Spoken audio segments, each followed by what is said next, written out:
Hi everyone. So we are 1 week into this new experience that all of us, most of the world population, is experiencing right now. And I had some ups and downs. I mean, at first I was worried because in the past I've had mental health problems, and I thought, oh my god, if I lock myself in for 1 week or 2 weeks, I'm probably more at risk of hurting myself than from getting whatever disease is out there, whatever so called disease is out there. I thought that, this is a death sentence for me. But then I started writing some computer games, and when I went out to the park, I hope I can still do that a couple more days before they start to ban it. I had the whole park to myself. I looked at the sky. What else did I do? And right now I'm starting to think about what I plan to do after I get out of jail. And I thought I'd make a video to talk about this because it does cheer me up a little bit. I'm enjoying what I have now, but knowing that I'll also enjoy when it comes to an end is nice too. Um, 4 years ago, almost 4 years ago exactly right now, I was dating a girl and we got into an argument because she thought I was cheating on her.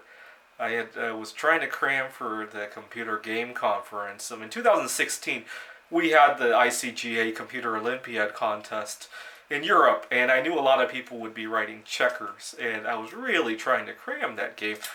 Around the same time, the game 2048 was a huge craze, and I knew that craze wasn't going to last forever, so I really wanted to write an AI for that.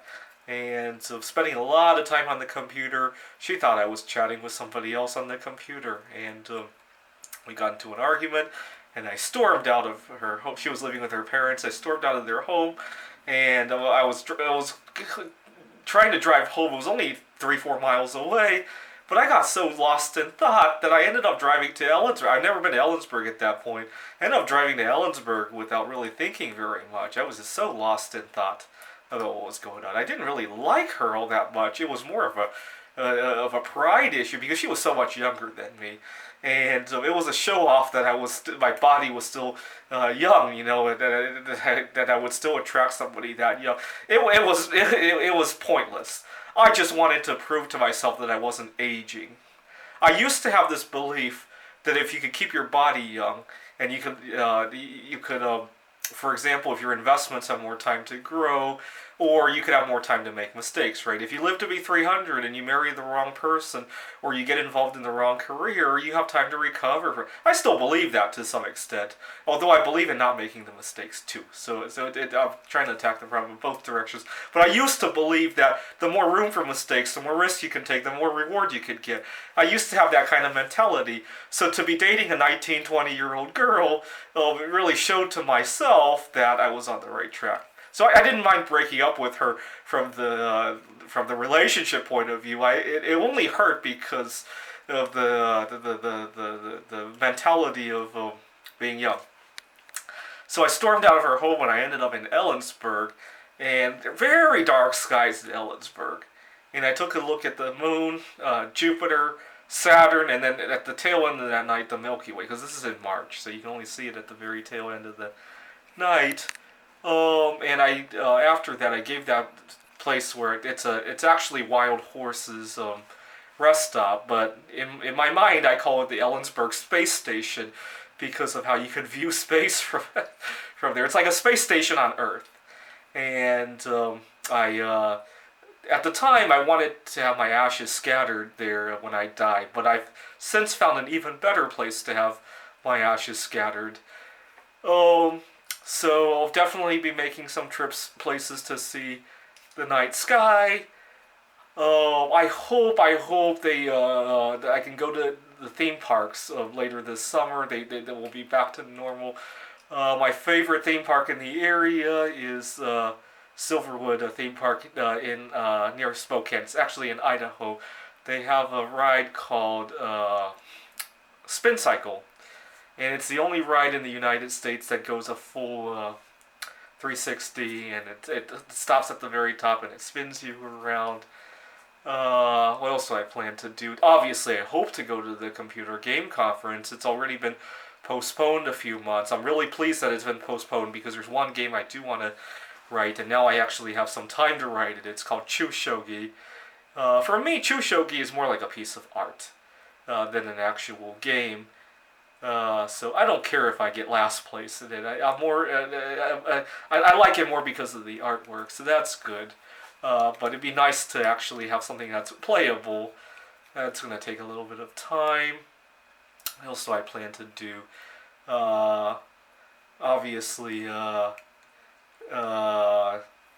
maybe go home to see my family. Although, when I do get back to work, there's probably going to be a lot of catching up to do. So, I'll figure something out.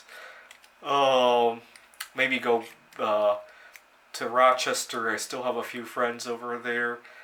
Um, and we'll see. We'll see. I know it's not popular to say this, but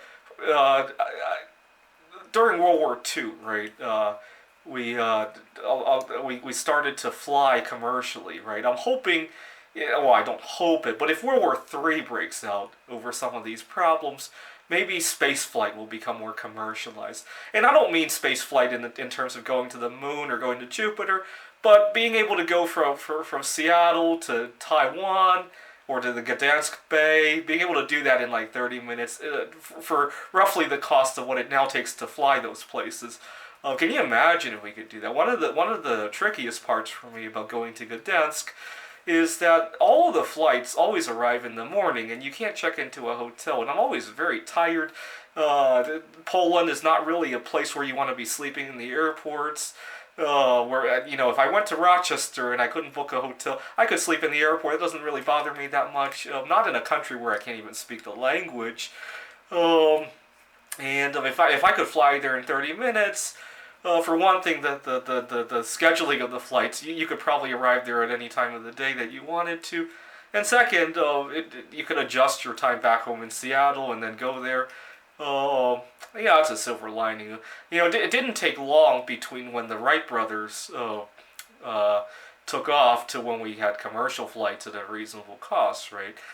Uh, the same amount of time has already elapsed since Neil Armstrong was walking on the moon. I think we just don't have some kind of a driving force like we did with World War II.